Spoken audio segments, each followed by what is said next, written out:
Exit poll के नतीजे आने शुरू हो गए हैं। कुछ जो नतीजे आए हैं वो सबसे पहले आपको दिखाता हूं कि क्या कह रहे हैं एग्जिट पोल। अब जो है आपको बता दूं कि रिपब्लिक टीवी जन की बात 117 91 से 117 सीटें, बीजेपी एनडीए को, महागठबंधन को 118 से 138, 5 से 8 एलजेपी को। न्यूज़ 24 सी वोटर जो है वो 116 सीट दे रहा है बीजेपी को, 120 सीट दे रहा है महागठबंधन को, 1 सीट दे रहा है एलजेपी को और 6 सीट दे रहा है। तो कादिमनी ये दूसरा है जो कि एलजेपी को 1 सीट दे रहा है। हालांकि ये थोड़ा बात पच नहीं रही है। टाइम्स नाउ सी वोटर की बात कर लेते हैं, उसमें भी 1 ही सीट था एलजेपी। लेकिन ये सबसे इंटरेस्टिंग है कि जितने भी एग्जिट पोल्स आए हैं अभी तक में सब के सब महागठबंधन को ही आगे रख रहे हैं। जी हाँ, ये एक चीज कॉमन चीज हम कह सकते हैं। कोई अभी तक इसमें जो है दूसरा कोई जो है एनडीए को नहीं दिखा रहा। हमें बताया जा रहा है कि हमारे साथ कन्हैया बेलारी जी जुड़ गए हैं और विनोद अग्निहोत्री है, सहबालदा भी हैं हमारे साथ, सहबाल गुप्ता भी हैं।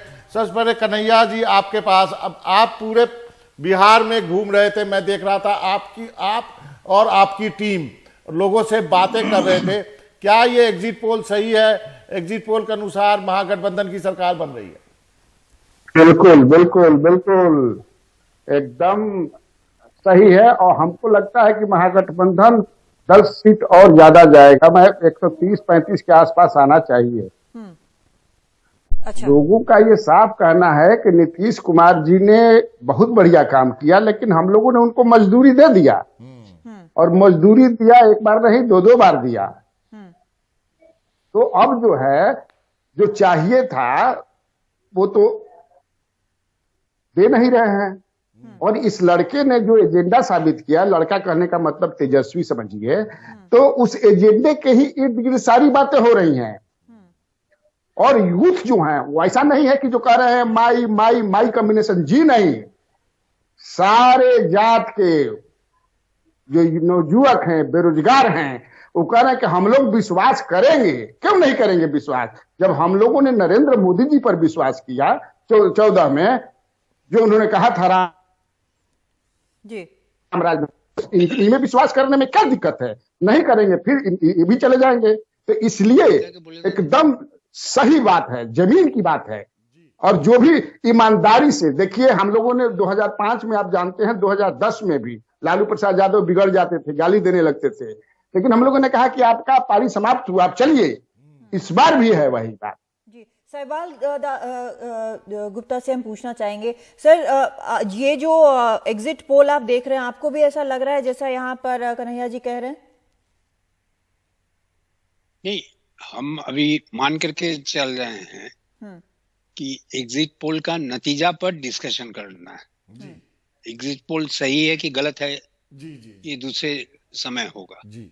अगर ये एग्जिट पोल सही है तो ये इंडिकेट कर रहा है कि बिहार एक सोशल जस्टिस सेंट्रिक पॉलिटिक्स के बियॉन्ड जा रहा है और ये शायद इकोनॉमिक सेंट्रिक पॉलिटिक्स में जाएगा। क्योंकि अगर आप सोशल जस्टिस सेंट्रिक का अगर बात कीजिएगा तो आरजेडी में आनंद सिंह भी हैं, आरजेडी में जो सहरसा के बाहुबली थे, उनकी वाइफ और उनका लड़का को भी टिकट मिला है। इसलिए सोशल जस्टिस अब एजेंडा नहीं रहा है। आनंद सिंह भी हैं सर, आनंद सिंह भी आरजेडी से लड़ रहे हैं। हाँ, इसीलिए कह रहे हैं कि सोशल जस्टिस अब एजेंडा नहीं रहा जी। अब है कि इकोनॉमिक सेंट्रिक एजेंडा हो गया है। इसमें देखना होगा कि एक जो सरप्लस बिहार में प्रोड्यूस हुआ, ये सरप्लस कहाँ जा रहा है? इंडस्ट्रियल, ट्रेड या कोई दूसरा एवेन्यूज में? क्योंकि जो एम्प्लॉयमेंट जनरेशन होगा वो केवल सरकारी इन्वेस्टमेंट से नहीं होगा, क्योंकि सरकारी इन्वेस्टमेंट बहुत लगेगा, सरकार के पास पैसा नहीं है। जीएसटी का प्रॉब्लम है, जीएसटी में स्टेट को जो लाजमी मिलना चाहिए वही नहीं मिल रहा है। इसलिए और बिहार का मार्केट कितना है? 4% ऑफ द नेशनल मार्केट। इसलिए हम लोग यहाँ पर टैक्स भी ज्यादा वसूल नहीं सकते हैं। तो उस क्षेत्र में हम लोग को प्राइवेट सेक्टर इन्वेस्टमेंट के विषय में सोचना होगा, और वो ट्रिगर कैसे करें जी। अगर ये महागठबंधन की सरकार यहाँ पर अगर लैंड रिफॉर्म इंप्लीमेंट कर देता तो जितना भी फ्यूडल सरप्लस था वो इंडस्ट्री या दूसरे जगह इन्वेस्ट हो जाता। कहीं भी अगर आप हमने देखा है बाबा की लगातार इस तरह की बात हुई है। जी जी जी, आप अपनी बात खत्म कीजिए। जो जितना भी डेवलप स्टेट है, आंध्र प्रदेश, गुजरात, महाराष्ट्र, तमिलनाडु, यहाँ डेवलपमेंट हुआ है लैंड रिफॉर्म के बाद ही। हमारे यहाँ लैंड रिफॉर्म नहीं हुआ है। जी सही कहें सहबालदा, आपने सही बात कही है, लैंड रिफॉर्म की बात कही है। विनोद अग्निहोत्री को लाना चाहूंगा। विनोद अग्निहोत्री जी, जो सहबाल गुप्ता कह रहे थे कि यदि ये जो है एग्जिट पोल सही है तो महागठबंधन की सरकार बन रही है, आपकी टिप्पणी? नहीं, देखिए, एग्जिट पोल उसी दिशा में जा रहे हैं जिस दिशा में हम लोग पिछले कई दिनों से बात कर रहे हैं कि महागठबंधन की सरकार बनने की सारी संभावनाएं नजर आ रही थी। जब बातचीत कर रहे थे, जो लोग बिहार से लौट रहे थे या जो बिहार में जो लोग हम लोगों के संपर्क के लोग हैं उनसे भी बात कर रहे थे लगातार, तो ये तो लग ही रहा था। जो 1-2 महीने पहले लगता था कि एनडीए का बिल्कुल क्लियर कट एज है, वो धीरे धीरे घटता गया और महागठबंधन का ग्राफ बढ़ता गया। और आज एग्जिट पोल जो बता रहे हैं, रुझान उसी तरफ लग रहा है। मुझे लगता है शायद जो कन्हैया जी कह रहे हैं, शायद कुछ सीटें और महागठबंधन को ज्यादा बढ़ सकती हैं। लेकिन मैं शहबाल जी की बात पे एक चीज जोड़ना चाहूंगा। उन्होंने बड़ी सही बात कही, मैं बिल्कुल सहमत हूं उनकी बात से कि निश्चित रूप से अब ये आगे की हो गई, अब ये पोस्ट मंडल पॉलिटिक्स जो है उस दिशा में बढ़ गई है। और जो सामाजिक और सांप्रदायिक ध्रुवीकरण की राजनीति थी, कहीं ना कहीं अब आर्थिक ध्रुवीकरण की ओर जो है या आर्थिक एजेंडे पर ही पूरा चुनाव हुआ है। पूरी कोशिश की गई कि इसको 370 पर, राम मंदिर पर और इसको जो है जंगल राज पर ले आया जाए इस पूरे चुनाव को। लेकिन तेजस्वी यादव की मैं इस मामले में तारीफ करना चाहूंगा कि वो जरा भी भटके नहीं अपने मुद्दे से, और उन्होंने लगातार इस चुनाव को बेरोजगारी, पलायन, प्रवासी मजदूर और बदलाव, वो इस पर ही उन्होंने जोड़े रखा। तो निश्चित रूप से ये एक तरह से बिहार की राजनीति ही नहीं, कि देश की राजनीति जो आने वाले दिनों में है उसमें भी ये रिफ्लेक्शन होगा कि आर्थिक सवाल जो है उसमें भी महत्वपूर्ण। जब आप आर्थिक यहाँ पर सोशल जस्टिस के बजाय इकोनॉमिक जस्टिस की बात कर रहे हैं, तो इसका हम ये भी मतलब समझें कि जो कास्ट फैक्टर की बात हमेशा बिहार में होती है, क्या हम ये समझें कि वो फिलहाल अब पीछे जा रहा है? नहीं, देखिए कादम्बरी, ऐसा है कि कास्ट जो है वो इस देश की राजनीति का सच है।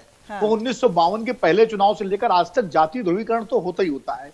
कांग्रेस के जमाने में वो ब्राह्मण, दलित और मुस्लिम गठजोड़ बनता था और पिछड़े जो है ज्यादातर लोकदल के साथ रहते थे, समाजवादी लोग साथ रहते थे, इस तरह का। ऐसा नहीं कि जाति एकदम खत्म हो गई है, जातीय समीकरण बने हैं इस चुनाव में भी। ऐसा जब नतीजे आएंगे तो पता लगेगा जब उस हिसाब से। लेकिन मैं खासकर इसलिए पूछ रही हूँ सर, खासकर इसलिए पूछ रही हूँ क्योंकि सारे जो अभी तक जो कैलकुलेशन किए गए हैं, चाहे एनडीए का जो खासकर जो कैलकुलेशन है वो कास्ट आधारित कहीं ना कहीं लगता है, क्योंकि उनको भी अंदाजा है कि एक चीज जो तेजस्वी ने शुरू की वो क्लिक कर गया है। बिल्कुल वो क्लिक कर गया है और निश्चित रूप से नौजवानों में खास करके वो बैरियर टूटा है।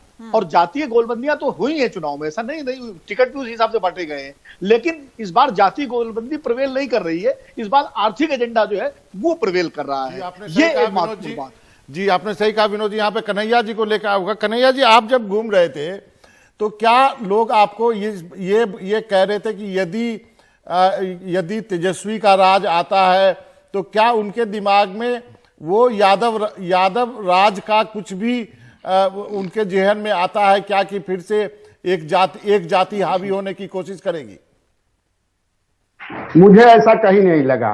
मनोरंजन ही, पहले आप मेरा नाम ठीक कीजिए, भेलरी आपने लिखा है, मैं भेलारी हूँ। भेलारी मैं चाहता हूँ आपको, ये इन्होंने सुपर में लिखा है, इसको मैं ठीक कराता हूँ जी। हाँ, मुझे कहीं ऐसा नहीं लगा। देखिए तेजस्वी यादव ने कैसे अपने आप को, अपने जो 15 साल जो कहते थे, कैसे निकाला उसने, और कैसे एक परिपक्व पॉलिटिशियन की तरह, जैसे आप तो गांव के हैं, गांव में कुछ ऐसे आदमी होते हैं जो किसी को चिढ़ाते हैं और कुछ ऐसा बात बोलते हैं कि वो चिढ़ करके कुछ उल्टा सुल्टा कर दे।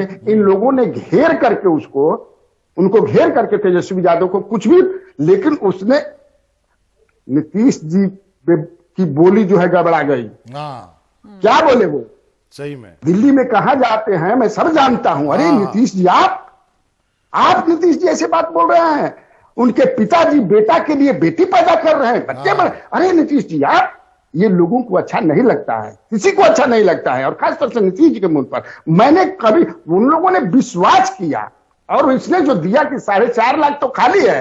नीतीश जी बताएं कि 4.5 लाख जो पद खाली है, आखिर क्यों नहीं भरा उन्होंने? क्या दिक्कत थी? विधायकों का बढ़ रहा है, मंत्रियों का बढ़ रहा है, बहुत सारा कुछ हो रहा है। आपको दारू शराबबंदी से 22,000 करोड़ का एक पैरेलल व्यवस्था बन गई अवैध शराब की, बहुत कुछ हो रहा है, आप क्यों नहीं दे पाए? तो लोगों ने विश्वास किया। उसके अलावा उसने कहा कि किसानों के बारे में जो कहा, आंगनबाड़ी के बारे में उसने कहा, टीचरों के बारे में उसने कहा, लोगों ने विश्वास कहा। कन्हैया जी, सिर्फ इसमें एक छोटा सा सवाल इसमें कि ये सारा जो ध्यान है, जो सारा क्रिटिसिज्म है, सिर्फ नीतीश कुमार का क्यों? क्योंकि डबल इंजन की सरकार तो बोली जाती है, तो दूसरा वाला इंजन कहाँ है? अरे ड्राइवर न बैठता है तो उससे गाड़ी एक्सीडेंट करेगा या ठीक चलाएगा? ड्राइवर कौन है? नीतीश कुमार उस ड्राइवर न है, इसलिए उनको। और सबसे बड़ी बात है, एक देखिए और है, तेजस्वी का जो बनाना, जिस तरह से शुरू से टिकट बंटवारे से लेकर के महागठबंधन में जो लग रहा था कि ये हमारे लिए नहीं है, जैसे उपेंद्र कुशवाहा हो, हम हो और वीआईपी हो, तो वो क्या कर रहे हैं ये सब पता था, तो उनको किनारे कर दिया, सबके बनाया, सही किया, और ये रहा। इसीलिए जो है एकदम, क्या कुछ पूछ रहे हैं? एकदम आपने सही कहा है कन्हैया जी, आप पूरा घूमे हैं, एकदम पूरा आपको आइडिया है। सहवाल जी के पास जाऊंगा। सहवाल जी, आप एक अल्टरनेटिव मॉडल की बात कर रहे थे, क्या बिहार में इंडस्ट्री अभी तक जो नहीं आई है, क्या कितनी बड़ी चुनौती होगी नई सरकार के लिए रोजगार पैदा करना? हम समझते हैं कि तेजस्वी जी जिस ढंग से सबको बांट रहे हैं कि हम इसको बढ़ा देंगे, उसको बढ़ा देंगे, हम नहीं समझते कि इनके लिए संभव होगा। हाँ, ये दूसरी बात है कि वो एम्प्लॉयमेंट के एजेंडा पर इलेक्शन शायद जीत जाएंगे, मगर उसको इम्प्लीमेंट करना बहुत डिफिकल्ट होगा। और बिहार में 2 तरह का प्रॉब्लम है। एक तो सेंट्रल रेवोल्यूशन, हम लोग को करीब 70% गवर्नमेंट ऑफ इंडिया से आता है, फाइनेंस कमीशन के थ्रू, और बाकी हम लोग को डेवलप करना पड़ता है, जुटाना पड़ता है लोकल ये से। तो इसमें बहुत डिफिकल्ट होगा इसको इम्प्लीमेंट करना। मगर ये जरूर इसमें हम लोग को देखना होगा कि लैंडलॉक्ड स्टेट होने के बावजूद भी हमारे यहाँ बहुत सा चीनी मिल था। मान लीजिए ऑयल रिफाइनरी है, ऑयल रिफाइनरी के साथ अगर पेट्रोकेमिकल हो जाए तो ह्यूज एम्प्लॉयमेंट का स्कोप हो जाएगा। माने पेट्रोकेमिकल होने के लिए सेंट्रल गवर्नमेंट का सपोर्ट चाहिए। एफसीआई वहां पर फर्टिलाइजर कॉर्पोरेशन सुनते हैं कि फिर से शुरू हो रहा है, that will give some relief. मगर जिस ढंग से वो जो टीचर्स का सैलरी इक्विवेलेंट करने जा रहे हैं, स्कूल टीचर्स का, या कई तरह का उन्होंने अनाउंसमेंट्स किया है जी। इस तरह से करना नहीं चाहिए, क्योंकि आप जब पावर में आ जाइएगा आपको इम्प्लीमेंट करना होगा। और जो स्थिति अभी नीतीश जी को हुआ है वो आपको फेस करना पड़ेगा। बिल्कुल बिल्कुल सर, आप सही कह रहे हैं। और लेकिन विपक्ष का शायद यही एक फायदा होता है कि आप अटैक कर सकते हैं, बोल सकते हैं, वादे कर सकते हैं, यही एक बड़ी चीज फायदा विपक्ष का होता है। सर वापस आएंगे इस चर्चा पर, आपसे बात करेंगे, एक ब्रेक लेते हैं।